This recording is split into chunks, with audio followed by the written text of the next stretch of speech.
Señoras y señores, muy buenas noches y bienvenidos. Galicia ha vivido estos días una ola de calor insólita. Hemos llegado a temperaturas que han alcanzado los 40 grados en algunos puntos y noches absolutamente tropicales. Por una vez, la crisis económica ha sido relegada y el calor y el bochorno han ocupado las conversaciones de todo. Es posible que no sea la última vaga de calor que suframos este verano. Se lo preguntaremos a nuestro invitado de hoy, el director de Meteo Galicia, Vicente Pérez. Muy buenas noches. Muy buenas noches. Bienvenidos a esta casa y a este programa. Muchas gracias. En un día todavía de muchísimo calor. Sí. Lo estamos padeciendo.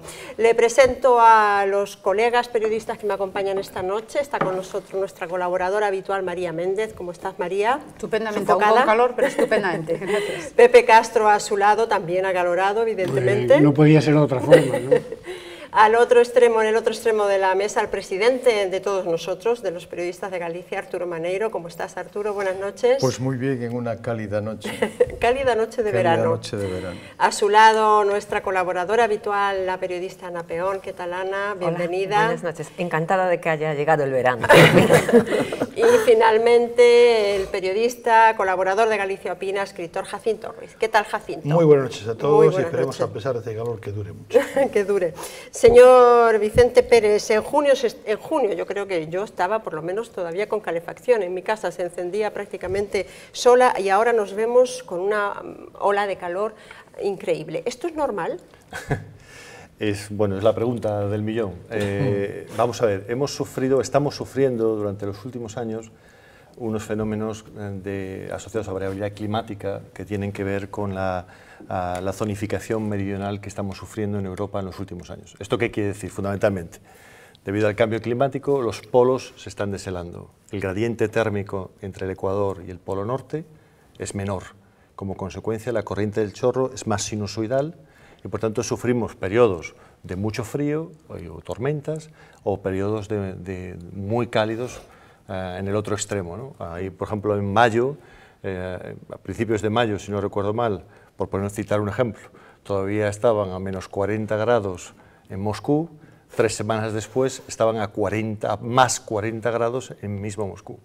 Qué barbaridad. Es decir, ¿Y eso somos culpables nosotros? ¿El ser humano es culpable de esto? Claro, si pensamos en términos de cambio climático, en efecto, es decir, el cambio climático tiene un origen antropogénico, eso está ya bien demostrado, que el cambio climático actual que estamos sufriendo tiene un origen antropogénico. Lo que está por ver es cuánto es esta influencia y cuáles serán los efectos a largo término. ¿Se terminan las estaciones con esto? No.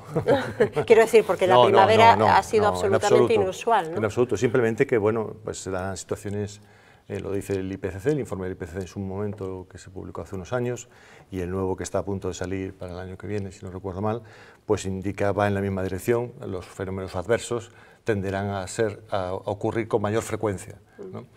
Y esta situación es lo que ha ocurrido, es decir, el deshielo de los polos pues, está haciendo que se produzcan estas situaciones desde hace unos años. Lo que pasa es que este año particularmente ha sido más singular. ¿Y estamos preparados para eso? Bueno, esa es una de las tareas que tenemos que hacer en temas de cambio climático, es decir, hay que mitigar, es decir, tenemos que evitar pues, el uso indiscriminado de aires acondicionados, de coches, de usar transporte público, etcétera, etcétera, etcétera. Todos ya sabemos estas recomendaciones, el uso de combustibles fósiles hay que intentar arrinconarlo. Eso se llama mitigación, evitar echar más gases de efecto invernadero a la atmósfera. Pero lo que tenemos que tenemos que adaptarnos. Los cambios están siendo muy bruscos y el ser humano pues normalmente tiende a pasar generaciones, el ser humano y los ecosistemas. Claro, y los animales, porque hoy veía la noticia de que, por ejemplo, aquí en Galicia las vacas sufren terriblemente con el calor, ¿no? Por ejemplo, quiero decir, esto puede afectar también a la economía agrícola, ¿no? A los ecosistemas en general, es decir, hace unos años ya publicamos aquí un estudio de cómo estaba afectando el cambio climático a las distintas especies, y hay desde especies tropicales que han avanzado ya aquí a Galicia, pues ahí se han recuperado caballitos de mar, por ejemplo, en nuestras aguas, cosa que era bastante inusual, o tenemos, por ejemplo, pues situaciones de renovación de la tasa de renovación del agua de las rías que se está viendo afectada, calcio, el pH de nuestras aguas está viendo afectado, lo mismo en los ecosistemas terrestres, etcétera, etcétera, ¿no? Pero lo que le decía antes, tenemos que adaptarnos, y ahí los ecosistemas en estos tiempos tan cortos que están pasando los cambios, nos cuesta mucho adaptarnos al cambio climático, y es una de las tareas más importantes. Hace unas semanas bueno, saltó a las portadas de todos los medios una previsión de los meteorólogos franceses, me imagino que usted habrá tenido que responder a esta pregunta ya varias veces, que decían, bueno, que preveían un invierno absolutamente un verano, perdón, frío y lluvioso para Galicia, para el noreste de la península. ¿Esto desmiente absolutamente la previsión de los franceses? Vamos a ver, recordemos que los franceses lo que decían era que el verano, es decir, los 3 meses de verano, sí, normalmente climatológicamente hablamos de junio, julio, agosto, lo que es digamos, la época de verano climatológico, iba a ser frío en promedio. Todavía queda mucho verano para hacer esa promedio. Junio ha sido frío, es lo que comentabas antes de que todavía se ponía la calefacción a principios de junio, ¿no? Ha sido un mes frío, climatológicamente hablando. Eso quiere decir que ha sido más frío que la media, que normalmente se habla de la media pues, de un periodo del 70 al 2000, ¿no? Lo cual no quiere decir que con todo el verano que nos queda, que esto no pueda todavía ser frío. Aún así, estas predicciones se llaman predicciones estacionales, y como ya veo por dónde me vas a abrir, que cómo va a seguir el resto del verano, ya me permito adelantarme. Es decir, las predicciones estacionales son predicciones que fallan mucho, y esto es un ejemplo. Es decir, siempre la pregunta cuando empieza una nueva estación, oye, ¿cómo va a venir el verano? ¿Cómo va a venir la primavera? Y la hemeroteca, y vosotros sois periodistas, lo podéis buscar rápidamente, está lleno de fallos de predicciones. ¿Por qué? Porque en las latitudes medias que nos movemos, en la situación cambiante de clima que tenemos y en de cambio climático que hemos mencionado, y con todo esto es muy difícil hacer predicciones de lo que va a ocurrir más allá de 10 días, porque son fenómenos, masas de aire que todavía no están ni siquiera en el Atlántico. Lo mismo están todavía encima de las Américas, hay efectos en los cuales se entra bueno, pues, estas masas tienen que entrar en contacto con el agua, hay unos intercambios, unos flujos de calor con el océano, por lo tanto un comportamiento extremadamente complicado que es muy difícil de predecir, no solo por Meteo Galicia, sino por cualquier institución a nivel europeo o internacional. Para ser rigurosos, ¿cuál es la media de lo que usted puede predecir? A 10 días normalmente. 10 días, 3 días son lo que se llama la predicción determinista, 3 días, una semana es lo que se llama una predicción determinista, a partir de ahí entran lo que se llaman las predicciones estadísticas o predicciones a medio plazo, en donde entra, lo que haces es metes en la predicción un factor de riesgo.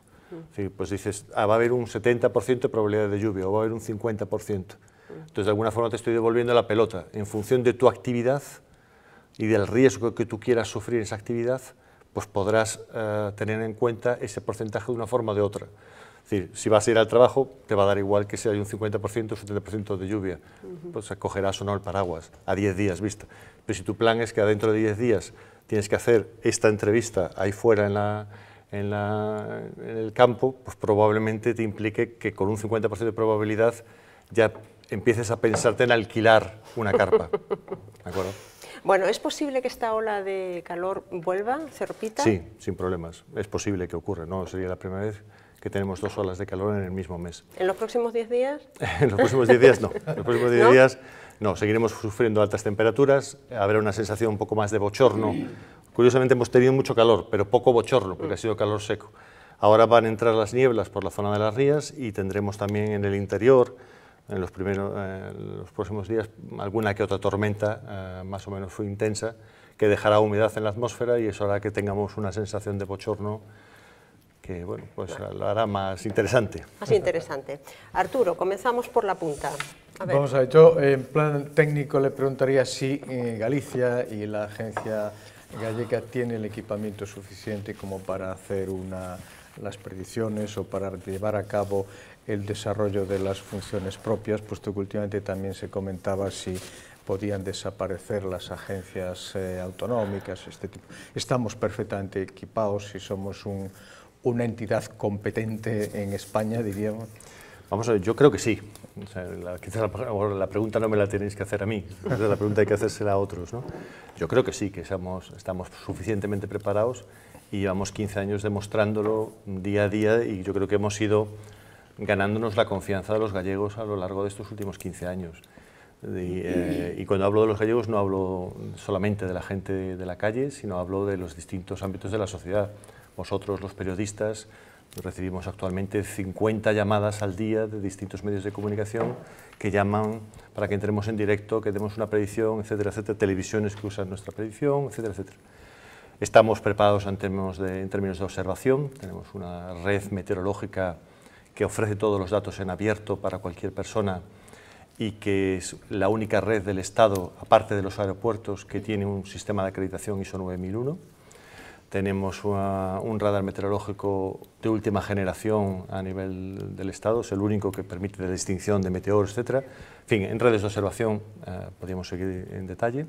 Y luego a nivel de predicción, yo creo que tenemos un conjunto de modelos predictivos que nos permiten no solamente hacer la predicción, lo que al final ve la gente, esos mapas de predicción, sino una serie de productos y servicios específicos que hacemos pues, para los marineros, para el agricultor, para el turismo, para distintos sectores en los cuales yo creo que somos muy competitivos, ¿no? Entonces, y sobre todo, que es lo más importante, tenemos un capital humano bárbaro. O sea, tengo que decirlo aquí públicamente, tenemos un personal, una gente maravillosa, que es lo que ha permitido que Meteogalicia esté donde esté. Ana, adelante. Buenas noches. Aunque han pasado ya unos cuantos años, yo creo que todos recordamos las imágenes del tsunami que afectó a varios países del Índico. Yo quería preguntarles si en Galicia sería posible que ocurriese algo parecido y si hay medios suficientes para detectar con la suficiente antelación un fenómeno de estas características. Vamos a ver, tsunamis hubo uno, el de Lisboa, de 1700 no sé cuánto, no recuerdo la fecha exacta, esto es un poco un examen. En efecto, hubo uno en 1700 algo que destruyó la ciudad de Lisboa y cuyos efectos se sintieron en Cádiz y en Vigo, llegó hasta Vigo los efectos del tsunami. Ese tsunami puede reproducirse de nuevo en cualquier momento, es una situación de movimiento de las placas continentales y podría volverse a producir. Hay una situación extrema, si no recuerdo mal, que es que el volcán de las Canarias se volviera a reactivar y que uno de los trozos del cono cayera al mar, y entonces eso sí que sería ya una debacle, pero eso es una situación muy extrema que está en la literatura, pero que normalmente no se comenta como plausible, pero sí la otra, una reproducción de la situación de Lisboa se podría producir. No tenemos en la costa atlántica de la península ibérica un sistema de detección de tsunamis. Se ha intentado montar en alguna ocasión, se ha hablado, ahí está la figura que está fundamentalmente detrás de esto, es Puertos del Estado, que es un poco la responsable, la que tiene las boyas exteriores a todo lo largo de la península, y en algún momento pues, ha intentado coordinar un macroproyecto de instalación de boyas detectoras de tsunami en alta mar.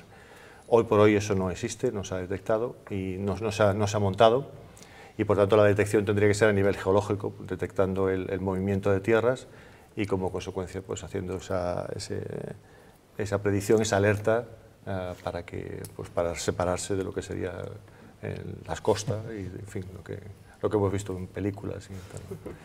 Pero bueno, garantizar a los ciudadanos de que es una situación muy improbable, no estamos en una zona de grave riesgo de tsunamis. Jacinto. Bueno, sigamos con predicciones a más largo plazo. Parece que el cambio climático, creo, supone un incremento de 0,17 grados por década, ¿no? Lo cual nos hace pensar, la pregunta sería, dado que dentro de, no sé, cómo serían los sistemas de detección, de predicción del futuro, ¿qué clima podríamos tener, no es un examen, dentro de un siglo, en Galicia? Bueno, a 0,17 grados por década, que es el efecto lo que marca, tendríamos una situación muy distinta. Es decir, en el estudio este que comentaba yo al principio, participó también Francisco Díaz Fierros, que ahora es profesor emérito de la Universidad de Santiago, y él mostraba uno de los efectos, comparaba lo que serían las temperaturas y precipitaciones previstas para, creo recordar que era para el 2070, si no recuerdo mal, las temperaturas y precipitaciones previstas para el 2070 para aquí, para Galicia, y buscaba zonas con una latitud parecida en la península ibérica que pudieran tener esas mismas temperaturas y precipitaciones ahora mismo. Y encontró que la zona del Douro Alto, en Portugal, sería una zona parecida a lo que podría pensarse que fuera para el 2070. Por tanto, estamos hablando de una tipología de paisaje distinta, con bosques muy distintos a los que tenemos actualmente, y por tanto, ahí sí está claro que tendríamos que adaptarnos rápidamente, porque el 2070 está a la vuelta de la esquina. María, adelante. Sí, le preguntaría yo, ustedes como una agencia estatal no están sujetas a cuentas de resultados, ni en fin, ni digamos a predicciones exactas, al cumplimiento de que las previsiones que hacen sean certeras.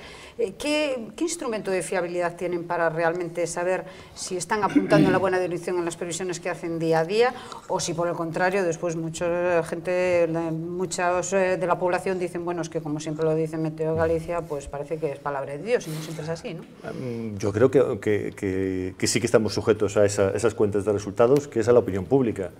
O sea, precisamente a lo mejor por no ser un organismo del Estado, sí estamos sujetos continuamente al hecho de que si fallamos o no fallamos. El hecho precisamente de que estamos en las redes sociales, en el Twitter, en el Facebook, que estamos abiertos continuamente a recibir correos electrónicos, a recibir gente y en Meteo Galicia, etcétera, etcétera, nos hace que continuamente estamos recibiendo normalmente quejas, es decir, nadie nos llama para agradecernos, para felicitarnos que hemos acertado. Siempre nos llaman cuando hemos fallado, y esto es así, las predicciones meteorológicas nunca jamás, de los jamases serán exactas, yo casi pongo la mano en el fuego por ello, y la pongo por muy pocas cosas, podemos hablar largo y tendido de la física de ese problema. Entonces sí que estamos sujetos en términos de cuentas de resultados, no como agencia, evidentemente, o como organismo del Estado, pero sí ante la opinión pública, ante los periodistas, ante todos los sectores económicos, de que nuestras predicciones y nuestros servicios sean correctos, ¿no? Piensa que ahora mismo tenemos muchas empresas que dependen de que los modelos de predicción estén ahí todos los días funcionando, porque lo utilizan esos datos para a su vez ejecutar otra serie de modelos. Piensa que los datos de las observaciones tienen que utilizarse y los utilizan continuamente distinta gente. Y piensa que con estas predicciones pues hacen muchas cosas, hay muchas actividades, o sea, actividades marítimas, actividades agrícolas, que dependen de estas cosas, ¿no? Pero si ustedes se equivocan no ocurre absolutamente nada, vamos, hay una vamos especie de no, pero si se equivoca cualquiera, ¿no? Si se equivoca no, ustedes no, que son científicos, no deberían. No, pero digamos, en la meteorología está, yo creo que está sobreentendido que hay un grado de equivocación, por lo que acabamos de comentar, es decir, para que en matemáticas solamente los modelos deterministas son exactos y perfectos. En un modelo matemático de representación de la atmósfera no conocemos todos los factores de lo que está a ocurrir, en términos, por ejemplo, de la turbulencia, en términos de los flujos de calor con la superficie. Hay muchísimos fenómenos que todavía se están modelizando. Luego, cuando tú inicializas un modelo, necesitas saber cómo está el comportamiento de la atmósfera alrededor y los datos iniciales. Tú no tienes datos iniciales en todas partes, con lo cual siempre hay un grado de incertidumbre en esa predicción, que sobre todo en situaciones de otoño, de primavera, en el que el clima es más cambiante, pues esa incertidumbre puede ser mayor, ¿no? En situaciones como las que estamos actualmente sufriendo, el grado de incertidumbre disminuye muchísimo y por tanto la predicción puede extenderla a más largo término. En situaciones de atmósfera cambiante es más complicado, entonces la incertidumbre se traslada. Pero nosotros y cualquiera que trabaje en este mundo, o sea, eso es así. Pepe, adelante. En la reforma de la Administración que tiene el Gobierno encima de la mesa, estuvo en el punto de mira Meteo Galicia, con el Consejo de Contas y con algún otro organismo que hay por aquí que parece que no son realmente muy necesarios para la supervivencia y para la mejora vital del propio país, ¿no?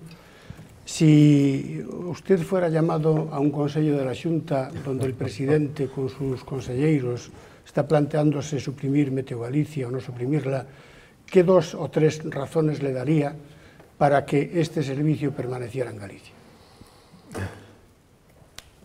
Yo les devolvería la pelota y les diría, ¿somos útiles o no? Pero tiene que decirlo usted, ¿no? No, pero claro, yo voy a decir que sí. Pero yo quiero siempre devolver la pelota. Es decir, si el ciudadano, si vosotros los periodistas, si los distintos sectores considera que somos útiles, sobreviviremos. Pienso que hasta ahora lo hemos demostrado y que ha habido un beneficio a lo largo de estos años y que se ha ido trasladando a la sociedad. Si tengo que decirlo yo daría argumentos distintos y daría otros argumentos más conocidos, ¿no? por nosotros. Es decir, creo que estamos dando un servicio que no se limita solamente al mapa del tiempo, que puede uno pensar que tenemos 2 mapas del tiempo. No, estamos dando un servicio que llega más allá de ese mapa del tiempo. Colaboramos con todo el sistema universitario galego, con las 3 universidades, tanto en proyectos de investigación como en recibir también alumnos en formación en nuestras instalaciones. Eso otras instituciones no lo hacen. Colaboramos en hacer productos y servicios específicos, por ejemplo, para todo el área marítima, para todos los pescadores, para todo el turismo del litoral. Colaboramos con el norte de Portugal en distintos proyectos. Colaboramos, hacemos productos y servicios específicos, por ejemplo, la predicción para el camino, para el agricultor, tenemos predicciones agrícolas específicas para ellos. Es decir, un montón de cosas donde otras agencias no están en este momento, ni estoy convencido, y estoy convencido que tampoco pueden realizarlas, ¿no?